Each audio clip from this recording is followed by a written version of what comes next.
Hello. So here I have another game, um, which, as expected, contains plenty of blunders on both sides. I will start with the usual disclaimer: I'm a weak player, and I do this just, primarily for myself because I think it's useful to revise my games this way, and also maybe somebody will find what I say interesting, might have a comment or whatever. That's something I'm looking forward to. And the second thing, I want to make it clear that the analysis comes from the computer that's available on lichess. By this I mean that I'm not trying to show off or claim that I have any special strength. I just played the game and had a look at what the machine had to say. So this game starts in a rather straightforward way. Here I prefer to play my bishop first. Doesn't make big difference if you play your knight first, whatever. So bishop out. I mean, these moves are not very important. It's basically um, a rather um, quiet opening, let's say. So he plays the knight there. I rooked. I mean, the computer here suggests a g4, right? Which I suppose. Well, there are plenty of games I see here from the database, thousands of games with this move, but you have to know the theory. So here, at least personally, I was playing without any theory. Uh, and the white apparently didn't want to play or didn't know what this is. So bishop out. I just get my another piece out. He takes. I take with the queen. Nothing's very important has happened so far. Here, I decided to move the bishop back just to play safe. Yep. So here we are. He takes. At this moment, I was quite happy, but of course, nothing really important happened here. Of course, I was told at much earlier stages, oh, it's great to have the pair of the bishops, but of course, as you can see from the the machine, like it's not a big deal. The game is still basically drawn. He takes. I take with a pawn. Um, he moves the queen. I play here. I'm quite happy with this move. I mean, of course, it doesn't change much. But although it looks like you're losing a pawn, actually, this pawn is not very important.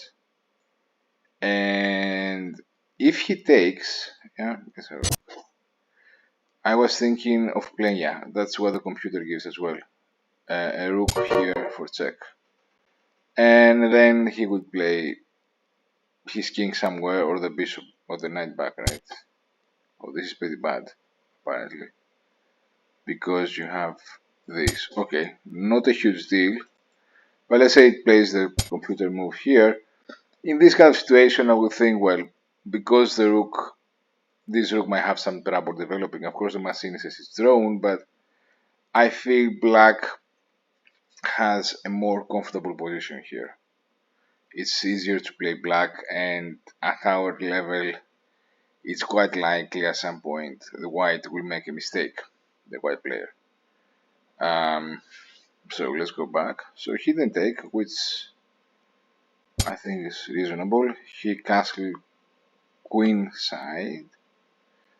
Let me have a look. If he castled the other way, basically the same thing.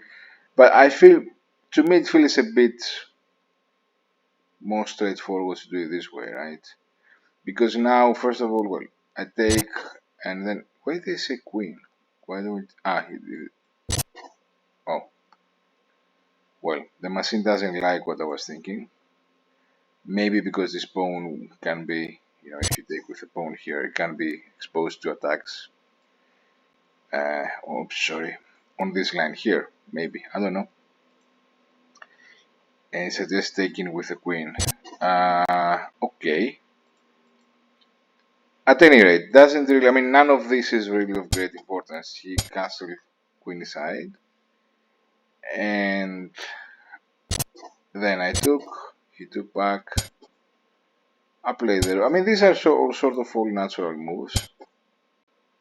Then I played here. I mean, at this stage, it's kind of funny. It's kind of has some kind of comedic value, at least from my point of view, because several times I thought I should play c6 because I could see, the knight was entering the pawn, and it makes sense in this position to play c6.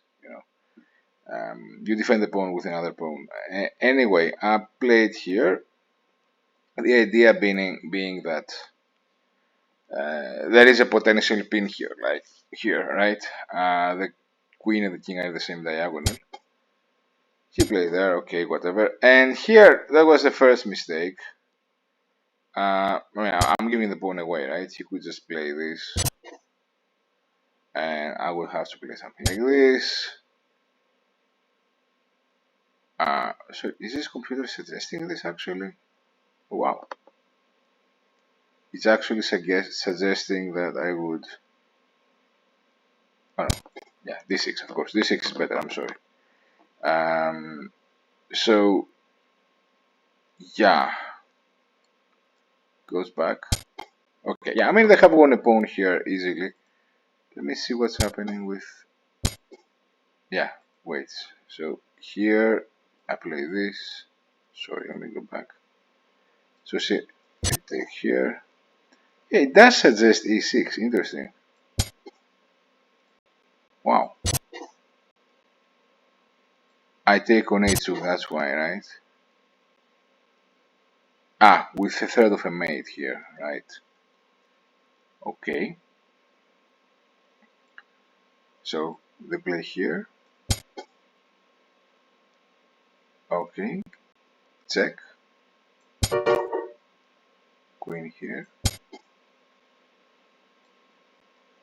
Queen takes, king takes. Okay, I see. So play here and with a threat, right? Okay, so that's pretty interesting, but there is no way on earth I could have possibly seen this continuation, right? To me, going back here, the natural thing to do would be to play something like this. And white has a small advantage based on the fact they have the pawn. But actually, I did something worse than that. So here, yeah, I played this terrible move. I mean, this is really bad because when he takes with a knight, now he will also take here, and I'm doubling. I mean, I'm losing the bishop, and I'm doubling my pawns, right? So yeah, not good. So he plays that. Here I thought for quite some time I was thinking also to play that, but apparently what I played is better. My logic was it felt better to play this way, and also that at some point I might have to use a square for my rook. I don't know if this is right, but it feels more natural. Anyway, I play this way. Then of course, given the structure, the wonderful structure of my pawns here, he has some pressure on my king side. And I didn't play the best moves, right? So apparently I should have played, here rook e8, g8, right? Immediately, and he wouldn't trade. Right? He would play here according to the machine. Anyway, I didn't do that. I played poorly. I'm aware of that. The interesting point is here because I played this, and I'm really hoping that the white player will take with his queen, because with the queens gone, there wouldn't be so much attack left on the king side. And indeed, he did me a nice favor. You can see immediately he goes from 2 to 1 in the analysis. So I take, now my pawns are not double. I don't know if it's cringe that I worry so much about my pawn structure at this stage, but in any case, you can see here that I have these nice rooks in the center. His rooks are a bit, especially this one here on h3 is a bit awkwardly placed. And of course, he clearly has the advantage because he has a pawn more, but okay, I don't feel terribly here. And I was really hoping, he would play something like this, and I could take on d4, right? But yeah, I was wasn't that lucky here.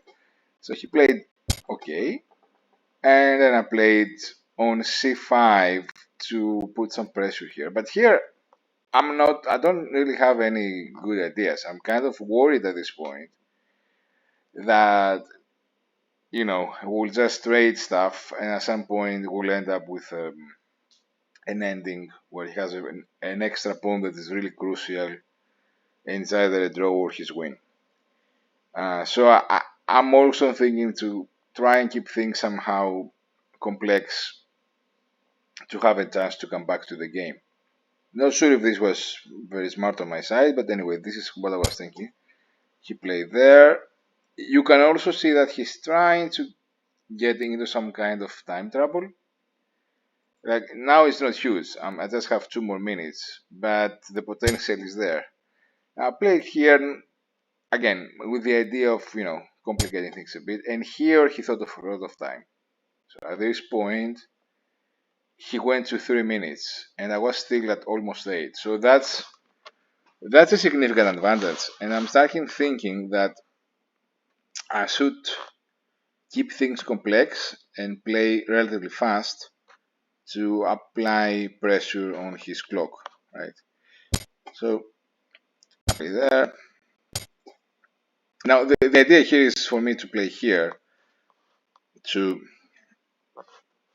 a3, which looking at the analysis and is not a great idea. And to be honest, at the moment of playing it, I sort of knew that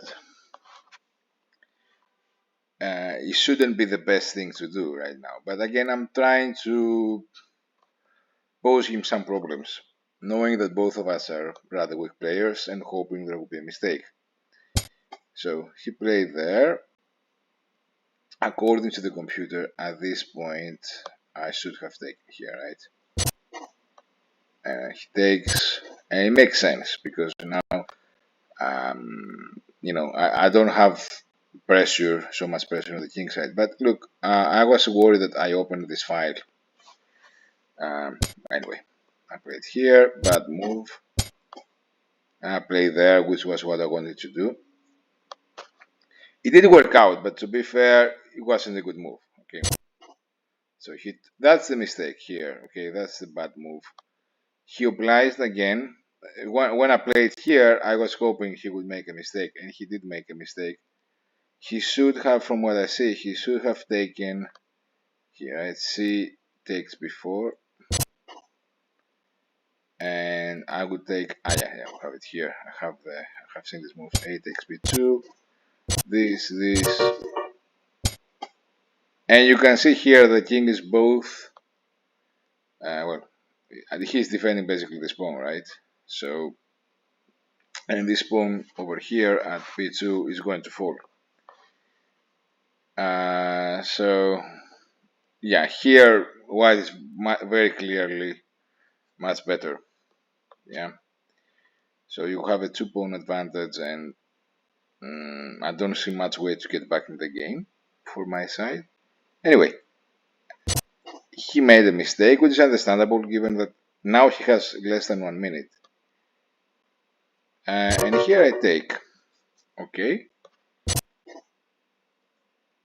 He took back, which was not a terrible thing. I took here, he played there. Now I decided to advance the pawn. Apparently the best move would have been g takes f5, rook takes, okay? And then I take here, which is, he has a pawn, but it should be a draw, I suppose, because the pawns are doubled and I have a nice pawn on the 6-5. Anyway, this is not what happened. And here I decided to advance because I felt, again, it would create more complexity. Played here, which I see is not a great move. I should have simply played h takes d6.